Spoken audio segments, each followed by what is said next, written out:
Hello, and welcome back to another episode of Entertainment Roadmap. Today we are here with Matty Cardarople. I'm so excited to introduce him today. Hi, Matty, how's it going? Hey, what's up? How's it going? Good. Good to be here. Happy to be here. Yeah, We're podcast pals. yeah. We're glad to have you, and we're gonna get into this a little bit later, but I have to say, and me and Noah were talking about this. You're just so iconic from Stranger Things. Like that, Oh, like I don't know, such an iconic role. We were talking about Keith's character beforehand, so we're really excited to have you. oh, thanks for having me. I'm stoked to be here. It's fun. And yeah, one thing that I saw that really popped up when I was learning more about you was that you went to New York Film Academy. And I'm from the city. I took some summer camps there. So I was just wondering what your experience at New York Film Academy was like. I loved it. It was incredible. I went to film school at the New York Film Academy, behind the Universal lot where they filmed, Jurassic World, Jaws, all these iconic films.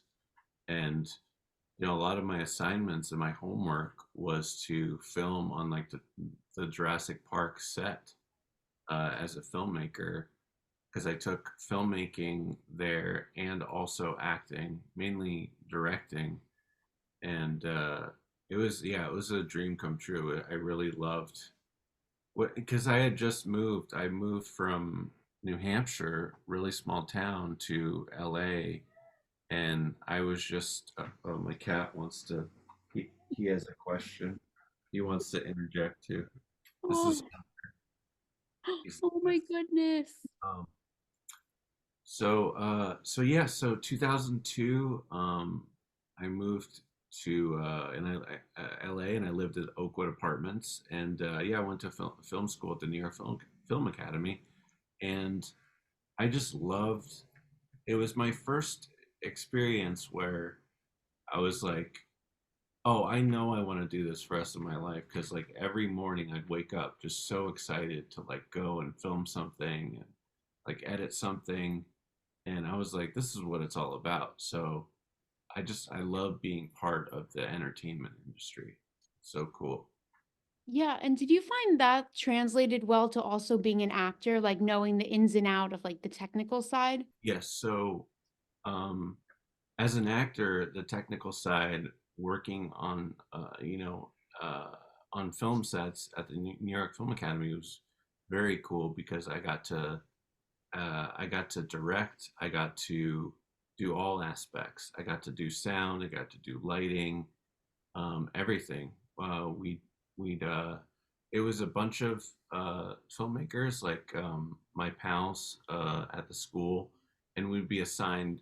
One of us would make a film, and one of us would do lighting on our friend's film, or sound, or script supervisor. We got to learn all aspects of filmmaking. And I think that was very crucial and ideal, because it made me more comfortable and at ease as an actor, because I knew everything going on, all the ins and outs. So yeah, that experience was really very I don't know, uh, inspirational and uplifting, and yeah, it definitely helped my knowledge of all the technical aspects. Kind of a long-winded answer, but yeah, definitely No, helped. yeah, no, that makes a lot of sense, especially because I'm more on the technical side right now with wanting to go into film, but I'm also like starting to dabble with acting. So it's kind of exciting to see how they intertwine and kind of learning about the acting craft. So I really love when we speak to people who have done both, because I think you have a lot of like insightful information for that kind of Oh, person thanks. who's looking for that. Oh, thank you, Of course. thanks. In addition to that, you've done some animated projects as well as live action. So what would you say like the main difference between the two is, and if you prefer working on one over the other? Um, Live action. What's the difference between the animation and live action? Great question. I have ADD, so if you hear me repeat things, that's what's going on. Yeah. So yeah, definitely. you're asking like what are the different aspects of animation and film? Yeah, like when you're what like as an actor, what would be like the main differences?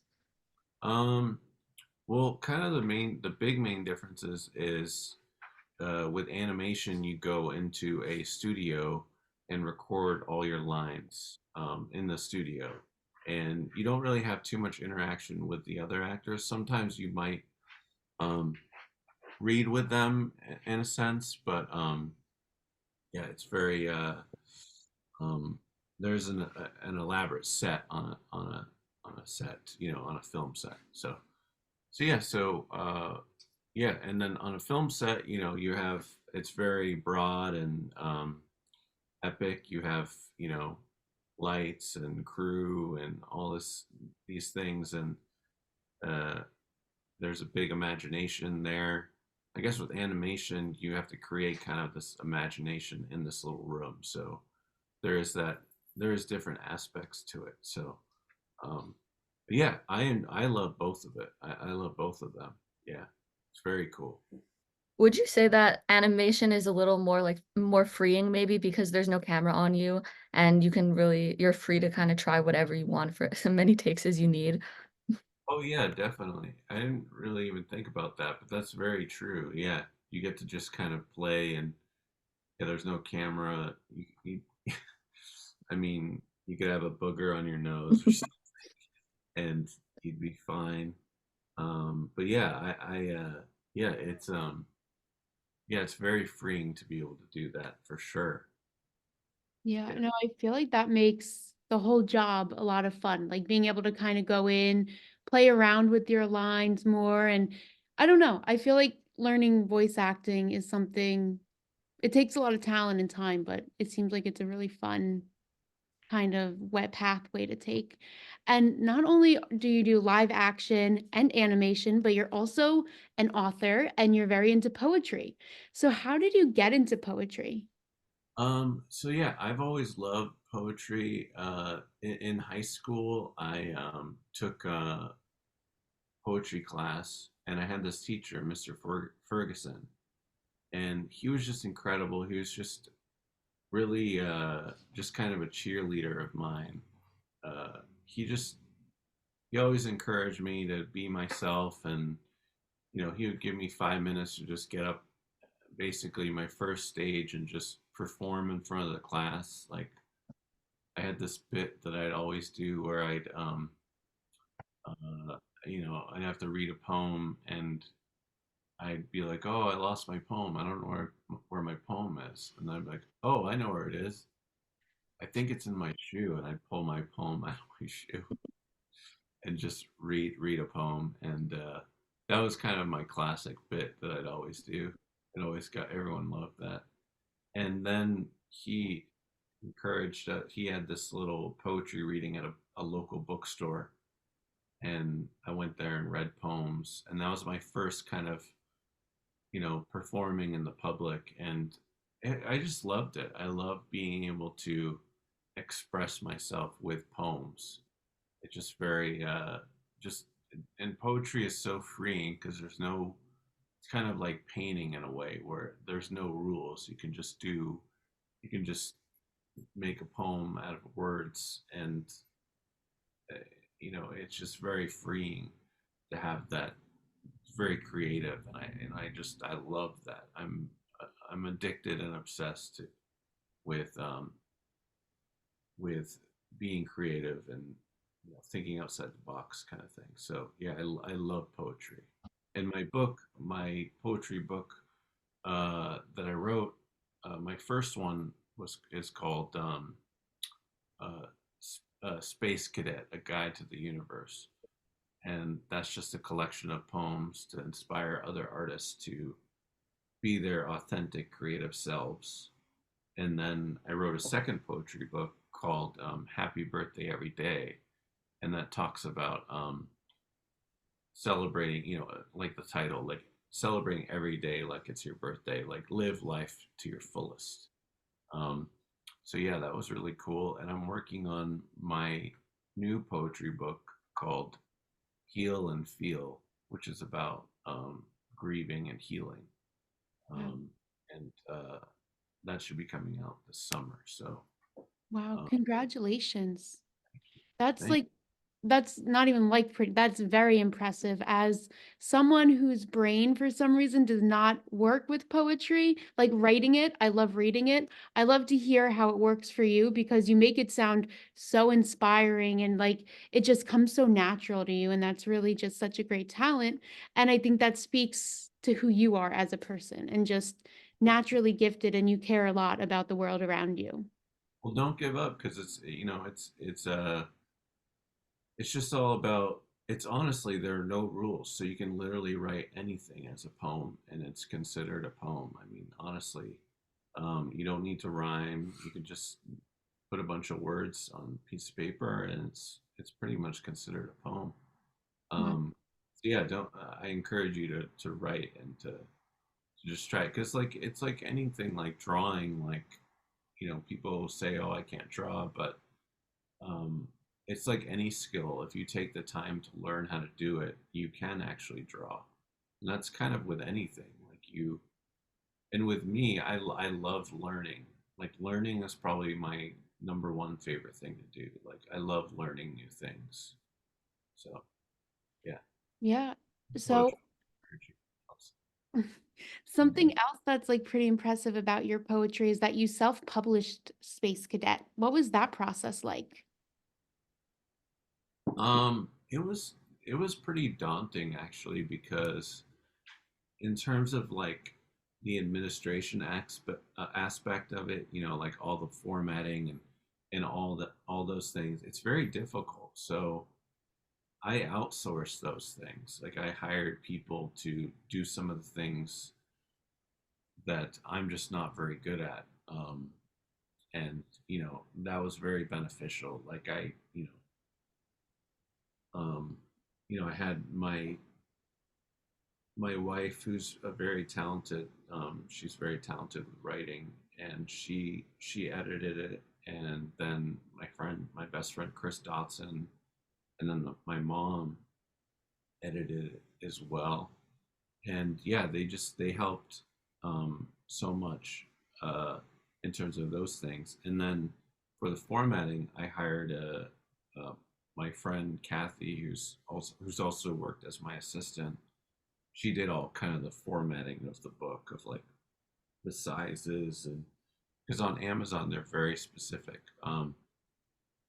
But I really liked self-publishing because it gave me the control to um, just write it however I wanted to, and I really liked that, having that freedom to do whatever I want in terms of how I publish it and how I put it out in the world. So yeah, That makes a lot of sense. Thank you for sharing that with us. yeah, of course. How do you balance being an actor and an author? Because those are two like Um, time-consuming things. uh, the balance isn't too difficult actually, because the writing thing is, I turned kind of a hobby into something that I wanted to share with other people. So I'll usually write late at night when it's quiet, and I just like being able to express myself in that way. And there isn't real there isn't much of a balance because poetry isn't that difficult um, to be able to manage. But I do, in terms of, so the help that I have, people helping me write my poetry, that really helps balance things because I'm able to focus on my acting and things like that. So I'll kind of write all the poetry, give all my creative ideas, and then send it off, and then I'll get a finished product, which is awesome. So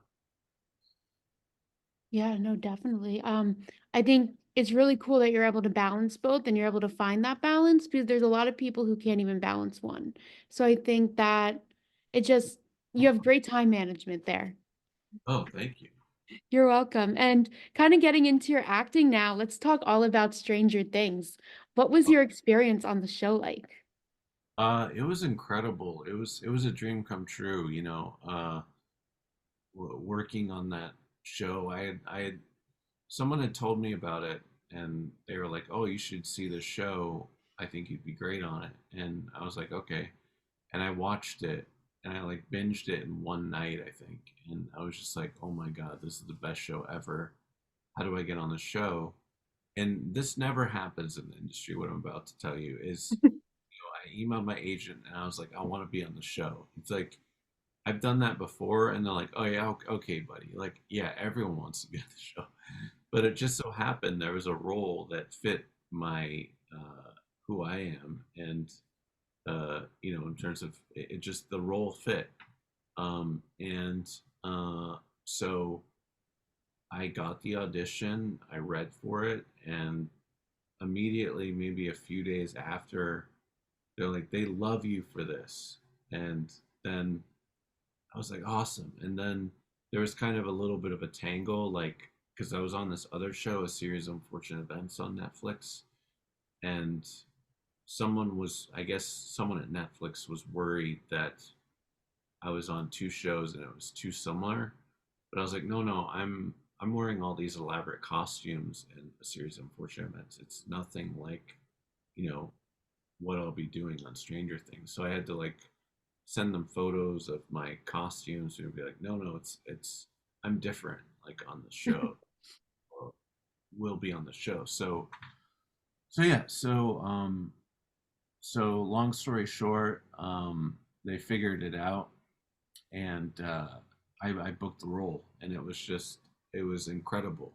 It was really such an amazing experience to work on that show. It's just the fans on that show are just incredible. I love them. They're amazing. So yeah, my experience on that show was really cool. Yeah, and I feel like it must just be such a surreal set to be on with everything that they and like seeing the final products of the episodes and all the work that goes into the animation. Because it's not like your typical show where it's just like a fun little family drama. There's so much editing and monsters to create and all of that. So I feel Yeah, like the set must have just been unbelievable and like so surreal to be on it. yeah, it was very surreal to be on that show for sure, especially being such a fan and binging it and being like, all right, I'm here. I made like this is incredible, and then yeah, it was really incredible to be part of that show.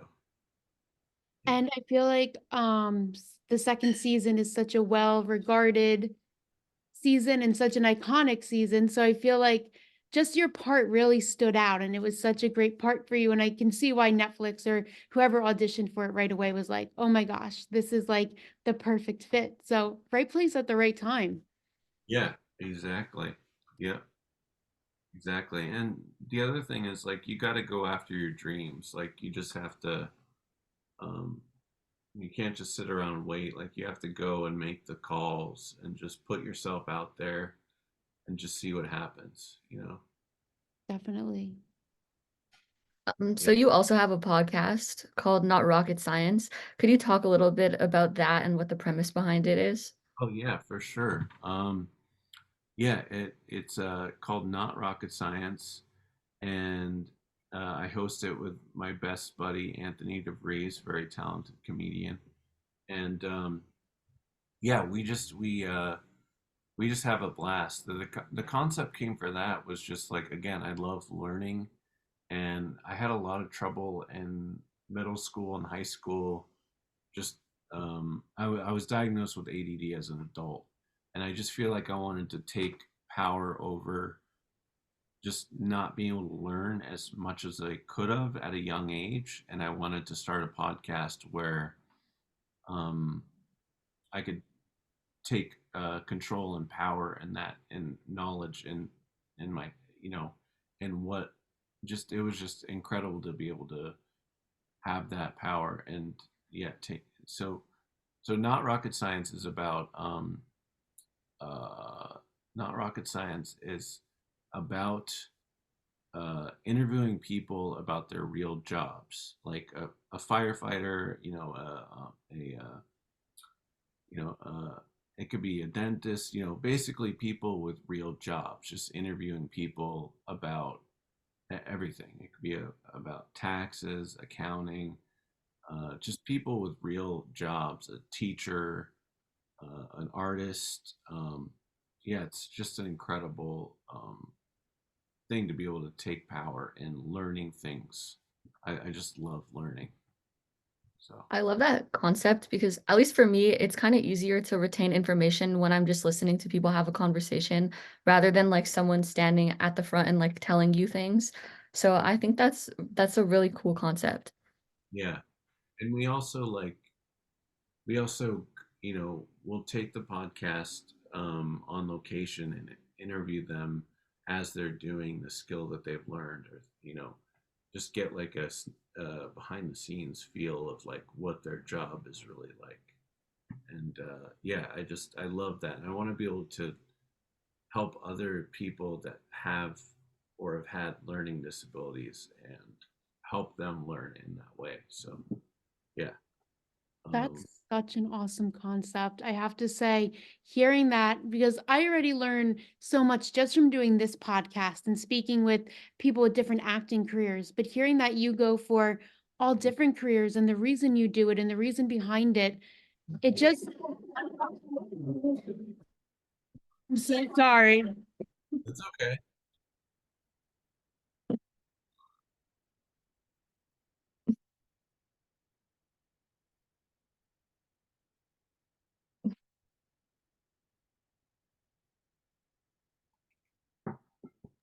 I have 3 dogs. I'm so sorry, but Oh, don't worry about it.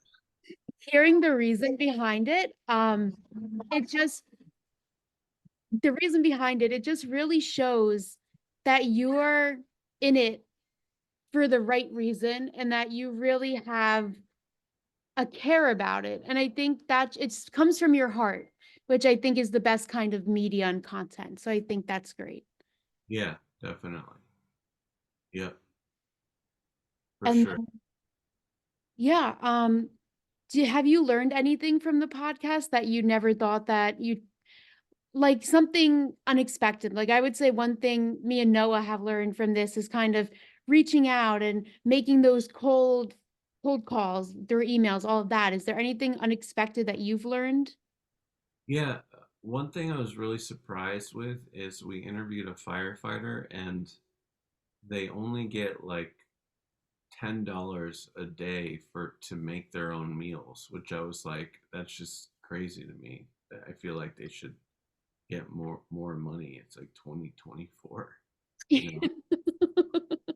That's insane. Yeah,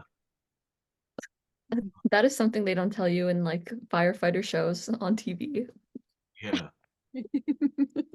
And also with that, like how to actually put out a fire. Like you're not supposed to. If you have like a grease fire, you don't use water because it can make the fire get worse. You're supposed to use a you could use like a towel and wet it down and put it over the fire, or a fire extinguisher or baking soda. Um, but yeah, you should never use water on a grease fire because it'll just make the fire get worse. Interesting. That's actually good to know because that's something I could see my ass doing, like grease fire, like dumping a whole tin of water on it. So actually, I'm gonna have to keep that up there. Yeah. Or you can And get then, these called a fire blanket, which are cool, which is like I don't know, made of material. You just put it over the fire and it puts it out. oh, interesting. Yeah. No, I feel like all these careers, they're such like everyday careers, but being able to hear about them makes like you just learn how unique they all actually are. Exactly. Yeah. And then between all of your projects, what's the most challenging project and the most rewarding project that you've been a part of? The most challenging project, I guess, like this movie called Wheels of Fortune, where I was a supporting lead, where I was pretty much on set every day for a month. Um, a few years ago, that was a challenge. because it was my first really big lead in a movie, and I had this acting coach that was just like, just take it scene by scene. And that was such great advice. And I try and do that with every project I work on. It's like, you know, don't get overwhelmed by, you know, a month of filming and all the pages you need to read. Just focus on each scene that you're doing the next day. And I was like, all right. And that's what I did. And ultimately, that's what really helped me get through it and be able to do it. And yeah, that was just really good advice. And I recommend that to everyone. It's just take it scene by scene. Even when you're doing a self tape, like just take it scene by scene. Don't get overwhelmed by all the scenes that you need to do. Like just take it at strides, and it just helps me so much because you know when you try and learn things, it's just better to focus on the scene that you need to execute in that moment. So yeah, and the most rewarding um, project I've worked on for me, it's Reservation Dogs on Hulu, because just the crew and the cast and everyone was just so welcoming and warm, and it was one of the best experiences of my career, and I just feel so lucky that I was able to be on that show. Um, it's primarily a native cast, and it's just everyone is just so incredibly talented, and just yeah, just that show, Dogs, just being part of that show was just so rewarding. Um, yeah, just incredible. You know, uh, like um, for example, like when we started filming, like they did a ceremony and a blessing to the land before we started filming, and I was just like, why isn't everyone doing that? Or, they at the end of a shoot when we'd they'd wrap a blanket around the director or writer. I was just like, that is so beautiful. Like, that is just amazing to me. And just being part of Reservation Dogs was definitely a highlight of my career, and so, so very rewarding. Yeah. Those traditions, like, they seem really cool. Where was Reservation Dogs filmed? It was filmed in Tulsa, Oklahoma. Oh, okay. Because I have spoke with a cast who worked in New Zealand and they did something very similar where like they kind of blessed the grounds on the day they started working. And I always thought that was such a beautiful tradition, especially for starting a project. Yeah, it's such a beautiful tradition. Yeah, that's It awesome. really, And here at Entertainment Roadmap, we love to have a hot seat section. So would you like to take a seat in the yeah, hot? yeah. Perfect. Let's do it. So do you have a current favorite TV show, book, or movie? Yeah, I'm really liking Love on the Spectrum. Great, really amazing show. And I really love, me and my wife love watching, it's called Laugh Out Loud, and they have them all in all different countries. It's really good. They have like LOL Canada, and basically the concept is you take a bunch of comedians and they have to make each other laugh, and it's like a game show. Like whoever's left wins the championship, and or they donate to a charity, which I think is really cool. But yeah, it's LOL Canada is very funny. Um, we're watching LOL Ireland right now, and yeah, it's just such a great show. And for books, I really love this book, Atomic Habits. It's just a really good book about doing little things every day to make your life better. I really like that book. And what was the other one that you? A movie? Oh, movie. Um, movies. Uh, Movies that I've liked. Um, I know this is sounds weird, but my favorite one of my favorite animation movies is Sing. I love those movies.